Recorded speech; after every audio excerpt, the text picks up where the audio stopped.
The House will be in order.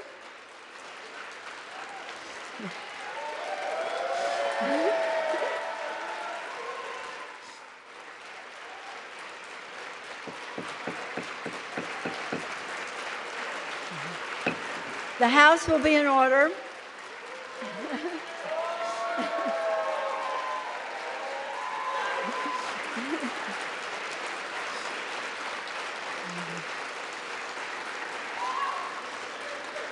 The prayer will be offered by our chaplain, Chaplain Kibben. Would you pray with me? Today, O God, we lay before you our petitions, prayers, intercessions, and thanksgiving. We request that you bestow upon us the joy of your presence among us, that when we look upon the faces of those who labor in these halls, known and unknown, elected or employed, we may see your image. We pray for the health and welfare of this illustrious body, that as the scenery changes and the actors move on, around, or off the stage, you will uphold each one. Guide them in the roles you have called them to fulfill, and grant them wisdom to discern the way you would have them go. Lord, may our prayers serve as an intercession for those who do not have enough courage or strength to speak their own needs, for those who haven't enough faith to trust what lies ahead, and for those who do not know how to receive the mercy you offer us. Then accept our offerings of thanksgiving to you for the bounty you lay before us, the gift to labor, to serve, and contribute our energies wherever you call us, but especially here in this, our nation's capital. May our words be good and pleasing to you as we pray them in your most holy name. Amen. Thank you. The chair has examined the journal of the last day's proceedings and announces to the House her approval thereof. Pursuant to Clause 1 of Rule 1, the journal stands approved. The Pledge of Allegiance will be led by the gentleman from South Carolina, Mr. Wilson. Everyone, including our guests in the gallery, please join in. I pledge allegiance to the flag of the United States of America and to the republic for which it stands, one nation, under God, indivisible, with liberty and justice for all. The chair will entertain up to 15 requests for 1-minute speeches on each side of the aisle. Does the gentlewoman from New Hampshire seek recognition? Without objection, the gentlewoman is recognized for 1 minute. Madam Speaker, I rise today to celebrate the passage of the Speak Out Act. As the co-chair of the bipartisan task force to end sexual violence, I've seen how perpetrators of workplace sexual assault and harassment hide behind non-disclosure agreements to sweep their heinous conduct under the rug. Let's remember that the vast majority of assault and harassment in the workplace goes unreported, and most perpetrators are never held accountable. It takes tremendous courage for survivors to come forward. I am so proud that under the leadership of Speaker Nancy Pelosi, this House overwhelmingly passed the Speak Out Act yesterday, and we have sent this common sense bipartisan bill to the President's desk. Thank you, and I yield back the balance of my time. For what purpose does the gentleman from Pennsylvania seek recognition? Madam Speaker, requesting unanimous consent to address the House for 1 minute. Without objection, the gentleman is recognized for 1 minute. Thank you, Madam Speaker. Madam Speaker, I rise today to recognize November as National Career Development Month. As co-chair of the bipartisan House Career and Technical Education Caucus, I was proud to introduce the National Career Development Month resolution last week with my CTE caucus co-chair and good friend, Congressman Jim Langevin. National Career Development Month raises awareness of future career opportunities and development programs for all individuals. A highly skilled workforce is a business's #1 asset and provides a competitive edge. National Career Development Month also is a time to recognize the professionals who guide learners to become leaders of tomorrow. Throughout the month, schools and businesses will have the chance to showcase different career paths that align with various interests and skills. These opportunities will better prepare students as they begin to enter the workforce. As we continue through National Career Development Month, I'd like to encourage employers, students, and workers of all ages to take advantage of career development, putting them in the driver's seat of their career. Thank you, Madam Speaker, and I yield back the balance of my time. And for what purpose does the gentleman from California seek recognition? Madam Speaker, I ask unanimous consent to address the House for 1 minute and to revise and extend my remarks. Without objection, the gentleman is recognized for 1 minute. Madam Speaker, I rise today in honor of Transgender Awareness Week. Trans Americans made history this year by running and winning in more elections than ever before. Breakthrough representations in media have led to historic numbers of transgender and non-binary characters on screen. In many ways, transgender Americans are more visible than ever. And at the same time, the trans community has been forced to withstand severe attacks. From laws that would strip fundamental rights to dehumanizing vitriol deployed by elected officials and public figures. These attacks treat trans people as threats to society rather than neighbors, parents, children, friends, and loved ones. There are more than 2 million people in the United States that identify as transgender or non-binary. Trans Americans exist in all walks of life, all across the country. This Transgender Week, I call on my colleagues to turn awareness into action. And to the trans community, you have allies in Congress. And let it be known that there's been no greater friend of trans people in this country or LGBTQ people than Speaker Nancy Pelosi. And we will not cease to fight, to protect, and advocate for our transgender siblings, not just this week, but all year long. Gentleman's time has expired. For what purpose does the gentleman from South Carolina seek recognition? Madam Speaker, I ask unanimous consent to address the House for 1 minute, revive and extend my Without remarks. objection, the gentleman is recognized for 1 minute. Thank you, Madam Speaker. I am grateful to recognize the 2022 Army Congressional Fellow, Master Sergeant John Gardner, for his service to the 2nd District of South Carolina. His year-long service with the office is ending, and John will be missed. Not only has he been an indispensable coordinator and contributor to legislative goals, including the National Defense Authorization Act, but a valued team player. Including a combat tour on the front line of infantry medic in Iraq, John has held many leadership assignments throughout his 20-year decorated career in the Army, including most recently in the Defense Attaché Office of the American Embassy in Tashkent, Uzbekistan. John hails from Houston, Texas, has a master's degree from Colorado State, and holds 2 graduate degrees. His next assignment is in the Pentagon, where John will be a valued participant of Peace Through Strength. In conclusion, God bless our troops who successfully protected America for 20 years as the global war on terrorism continues, moving from the Afghanistan safe haven to America. Godspeed, Speaker Nancy Pelosi. For what purpose does the gentleman from Massachusetts seek recognition? Madam Speaker, I ask unanimous consent to address the House for 1 minute. Without objection, the gentleman is recognized for 1 minute. Madam Speaker, I rise today to discuss the urgent need to tackle the affordable housing crisis. The cost of housing is the single biggest challenge facing the Commonwealth of Massachusetts. Last week, I hosted an affordable housing conference in Attleboro with my friend and colleague, Juana Matias, the HUD Regional Administrator for New England. We spoke with housing officials and developers across the district about the programs and funding available for affordable housing development. I reiterated my commitment to policies from zoning reform to LIHTC expansion to increase production of affordable housing. Expanding affordable housing is a multi-government effort that needs support on the federal, state, and local level. As the next Congress approaches, we must recommit ourselves to making housing more affordable for working families. I yield back. For what purpose does the gentlewoman from Iowa seek recognition? Madam Speaker, I seek unanimous consent to address the House for 1 minute. Without objection, the gentlewoman is recognized for 1 minute. Thank you, Madam Speaker. I rise today to recognize Christina Schauer, a veteran and nurse from Dubuque, Iowa, whose courage and dedication to serving others is unmatched. Christina served our country overseas as a combat medic in Iraq. Our veterans face immense challenges when returning home, and unfortunately, our women veterans are often afraid to speak up about their experiences. They may feel invisible or that their service wasn't worthy, and as a result, they may be less likely to seek the care that they have earned.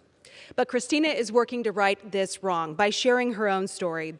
She has championed women veteran visibility, empowering her sisters in sacrifice to talk more about their service and seek the health care and the benefits they deserve. So Christina, thank you for your service and for your commitment to empower women veterans. You are an inspiration to all of us. So I yield back the balance of my time. Thank you, Madam Speaker. For what purpose does the gentleman from Illinois seek recognition? Speaker, I ask unanimous consent to address the House for 1 minute and revise and extend. Without objection, the gentleman is recognized for 1 minute. Madam Speaker, I rise today to honor the life of my friend Karen Sutton, who recently passed away after a long, hard fight with cancer. Karen spent much of her life in Springfield and was a valued member of our community, always volunteering and attending events all the way up to a few weeks before she passed. After a long and successful career in data processing, Karen retired from the Illinois Department of Health in 2002. Karen spent much of her time in the bowling alley, playing in multiple leagues and eventually becoming the league secretary. Karen also enjoyed traveling to national Mustang shows where she won many awards. These shows, put on by the Mustang Club of America, allowed Karen to connect with a community of drivers from all over the nation whom she greatly valued. She was also praised for her hard work in helping the judging secretaries during these fun yet competitive events. I'm grateful to have known Karen and her husband Carol for many years, and I'm thankful for all of her work to make our community a better place to live. Karen is survived by her husband Carol, daughter Julie, and son Brent. My condolences to the entire Sutton family during this difficult time. Karen, may you rest in peace. Yield back. For what purpose does the gentleman from Mississippi seek recognition? Madam Speaker, I ask unanimous consent to address the House floor for 1 minute and to advise and extend my remarks. Without objection, the gentleman is recognized for 1 minute. Thank you. Madam Speaker, I rise today to honor the 100-year anniversary of the Mississippi Farm Bureau Federation. Mississippi Farm Bureau is the largest agricultural organization in the state and represents the social and economic interests of farmers, ranchers, and rural communities.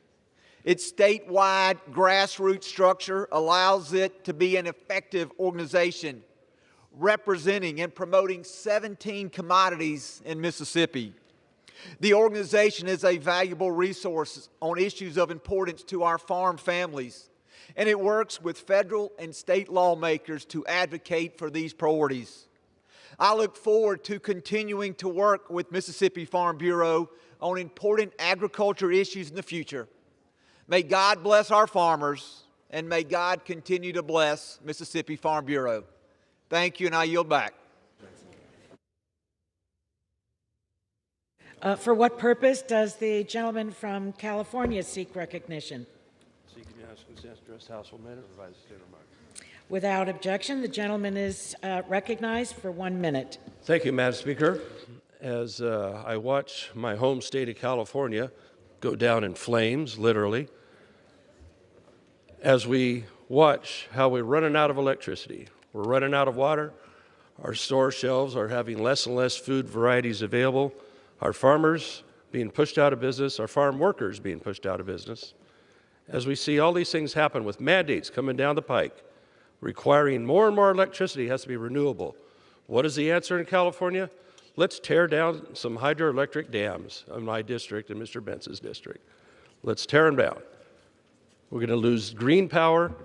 We go do it over the objections of the people that live there and have objected by over 70% to the removal of these dams, all for an unproven environmental benefit.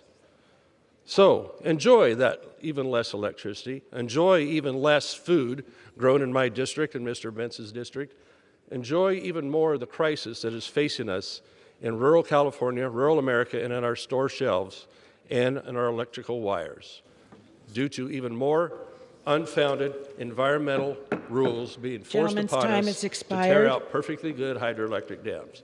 Thanks one hell of a lot. For what purpose does the gentleman from gentlewoman from North Carolina seek recognition? I ask unanimous consent to address the House, Madam Speaker. Without objection, the gentlewoman is recognized for 1 minute. Thank you, Madam Speaker. Madam Speaker, I rise to recognize Randy Whittington, Gary Foster, Angela Rogers, and Joey Haney of the Retail Solutions Group in Wilkesboro, North Carolina. I was proud to join them recently at a ribbon-cutting ceremony for their 4th and largest warehouse.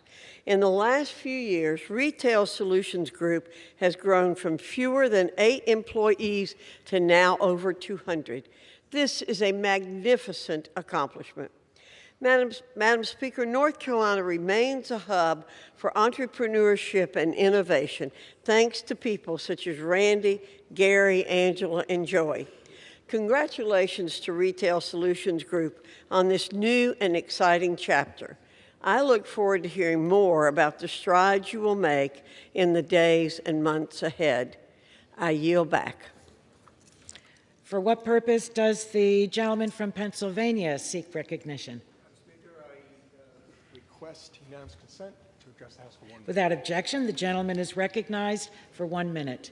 Madam Speaker, as we here in the House and our country come near the close of 2022, the United States has gone through the worst year on our record for illegal border crossings. Meanwhile, we have a Homeland Security Secretary that tells us regularly that the border is secure. Just this last month, over 230,000 illegals have crossed that we know of. Along with this, gasoline prices are over $4 a gallon again, and the cost of Thanksgiving for most families will be over 20% what it was last year. This has been a troubling year. America needs a new course. This House needs a new course, a new direction, and new priorities that strengthen America and Americans. I yield back. Gentleman yields back. For what purpose does the gentlewoman from California seek recognition? Madam Speaker, I ask unanimous consent to address the House for 1 minute. Without objection, the gentlewoman is recognized for 1 minute. Thank you, Madam Speaker. Madam Speaker, as we gather here, we stand on sacred ground, the chamber of the United States House of Representatives, the heart of American democracy. I will never forget the first time I saw the Capitol. It was on a cold January day when I was 6 years old. My father, Thomas D'Alessandro Jr., was about to be sworn in for his 5th term in Congress, representing our beloved hometown of Baltimore. I was riding the car with my brothers, and they were thrilled and jumping up and down and saying to me, Nancy, look, there's the Capitol. And every time I'd say, I don't see any capital. Is it a capital A, a capital B, or a capital C? And finally, I saw it. A stunning white building with a magnificent dome. I believed then, as I believe today, this is the most beautiful building in the world because of what it represents. The Capitol is a temple of our democracy, of our Constitution, of our highest ideals. On that day,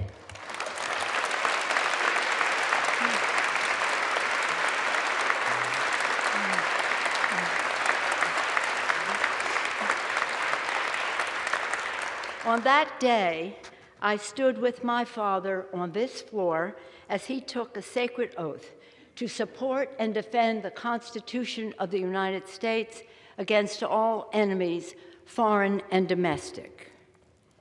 All of us who have served in this House have taken the hallowed oath of office, and it is the oath that stitches us together in a long and storied heritage.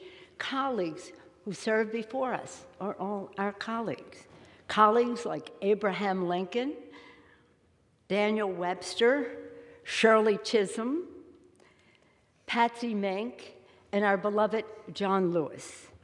Personally, it binds me as a colleague to my father, a proud New Deal congressman and one of the earliest Italian Americans to serve in the Congress. And this is an oath we are duty-bound to keep, and it links us with the highest aspirations of the ages. In this room, our colleagues across history have abolished slavery, granted women the right to vote, established Social Security and Medicare, offered a hand to the weak, care to the sick, education to the young, and hope to the many. Indeed, it is here under the gaze of our patriarch, George Washington, in the People's House, that we have done the people's work. My colleagues, I stand before you as Speaker of the House, as a wife, a mother, a grandmother, a devout Catholic, a proud Democrat, and a patriotic American, a citizen of the greatest republic in the history of the world.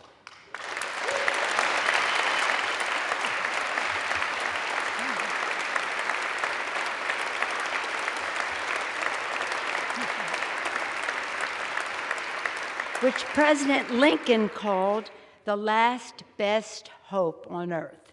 Indeed, in the words attributed to another of our colleagues, the legendary Daniel Webster, he said, "Hold on, my friends, to the Constitution of your country and the government established under it. Miracles do not cluster. That which has happened but once in 6,000 years cannot be expected to happen often." Indeed, American democracy is majestic, but it is fragile. Many of us here have witnessed its fragility firsthand, tragically, in this chamber. And so democracy must be forever defended from forces that wish it harm. Last week, the American people spoke, and their voices were raised in defense of liberty, of the rule of law, and of democracy itself.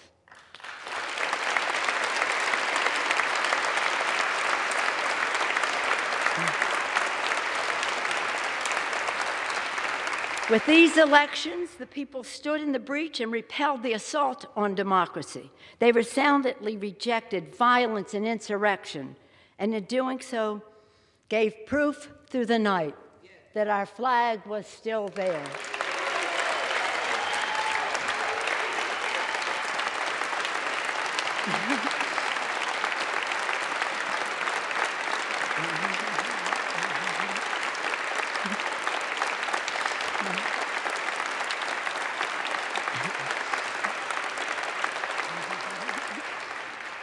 And now we owe to the American people our very best to deliver on their faith, to forever reach for the more perfect union, the glorious horizon that our founders promised. The questions before this Congress and in this moment are urgent. Questions about the ideals that this House is charged by the Constitution to preserve and protect. Establish justice, ensure domestic tranquility, provide for the common defense, promote the general welfare, and secure the blessings of liberty to ourselves and our posterity. Our posterity, our children. Babies born today will live into the next century, and our decisions will determine their future for generations to come. While we will have our disagreements on policy, we must remain fully committed to our shared fundamental mission, to hold strong to our most treasured democratic ideals, to cherish the spark of divinity in each and every one of us, and to always put our country first. In their infinite wisdom, our founders gave us their guidance, e pluribus unum, from many one. They could not have imagined how large our country would become or how different we would be from one another. But they knew we had to be united as one. We the people, one country, one destiny. It has been with great pride in my 35 years in the House I have seen this body grow more reflective of our great nation, our beautiful nation.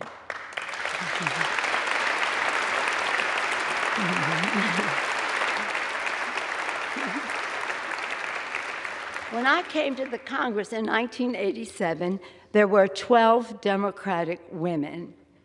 Now there are over 90, and we want more.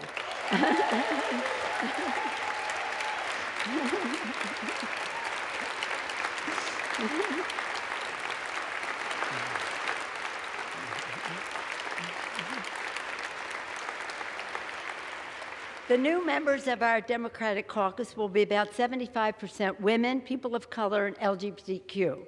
And we have brought more voices to the decision-making table. When I entered leadership In 2002, there were 8 of us. Today, there are 17 members of the leadership. When I first came to the floor at 6 years old, never would I have thought that someday I would go from homemaker to House Speaker. In fact, I never...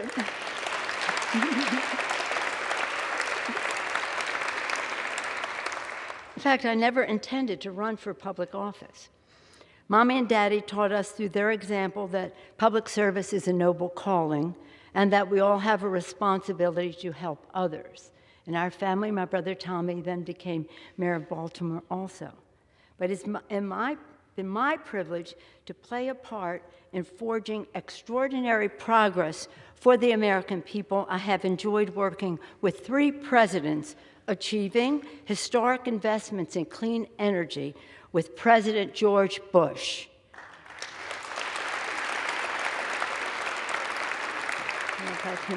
Transformative health care reform with President Barack Obama.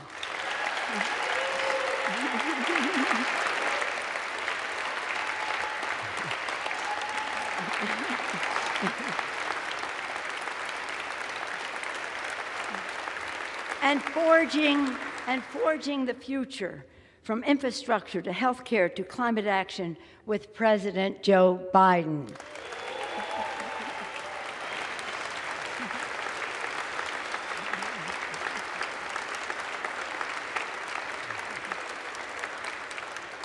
Now we must move boldly into the future, grounded by the principles that have propelled us this far and open to fresh possibilities for the future. Scripture teaches us that for everything there is a season, a time for every purpose under heaven. My friends, no matter what title you all, my colleagues, have bestowed upon me, speaker, leader, whip, there is no greater official honor for me than to stand on this floor and to speak for the people of San Francisco.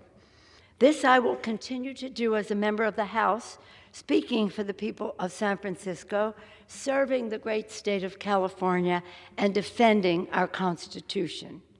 And with great confidence in our caucus, I will not seek re-election to Democratic leadership in the next Congress. For me, the hours come for a new generation to lead the Democratic caucus that I so deeply respect. And I'm grateful that so many are ready and willing to shoulder this awesome responsibility. Madam Speaker, standing here today, I'm endlessly grateful for all of life's blessings, for my Democratic colleagues whose courage and commitment with the support of your families have made many of these accomplishments possible. In fact, could not have been done without you. For my dear husband, Paul, who has been my beloved partner in life and my pillar of support, thank you. We're all grateful for all the prayers and well wishes as he continues his recovery. Thank you so much.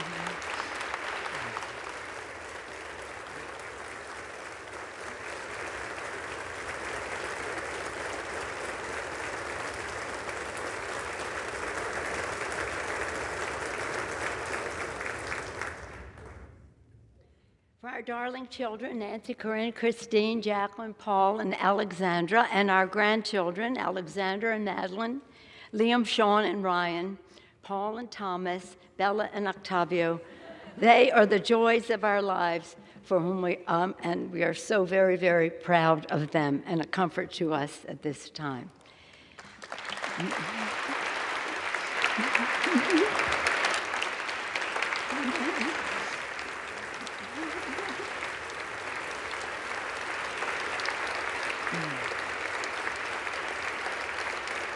And for my brilliant, dedicated, and patriotic staff, under the leadership of Terry McCullough, working together, the finest group of public servants the House has ever known. Thank you all so much.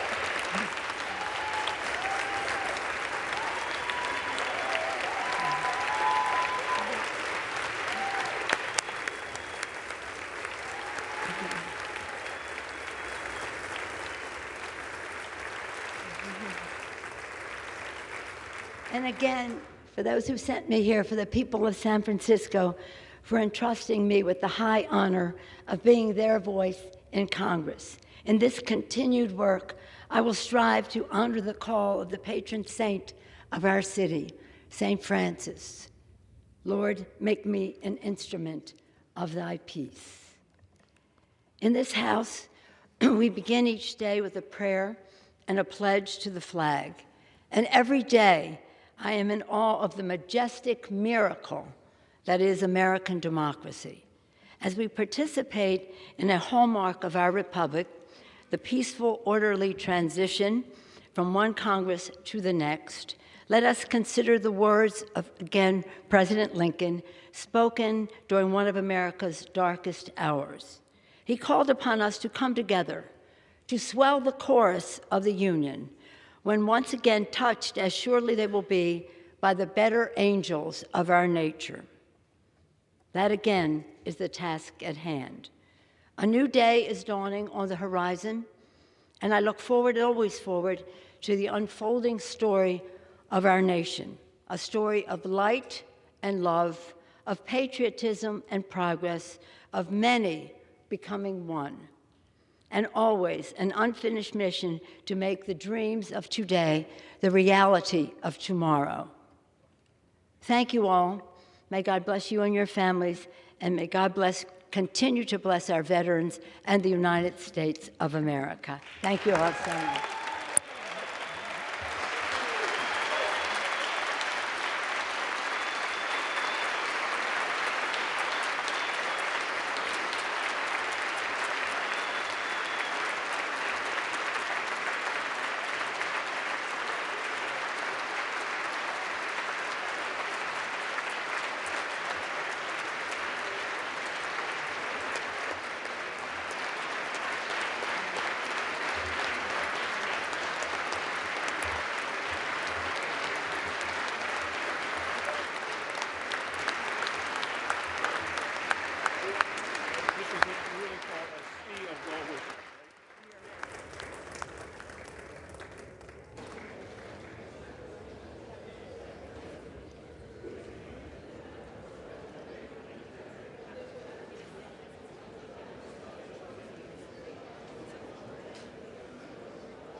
I'm being told by the speakers.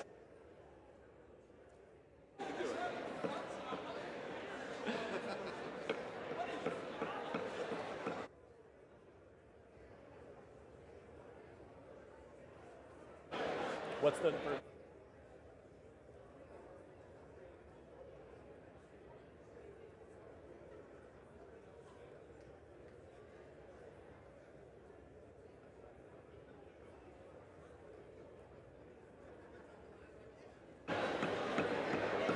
Might as well stop that. No one can hear that.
The House will be in order.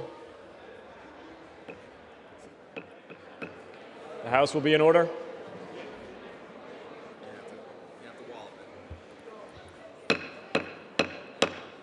The House will be in order.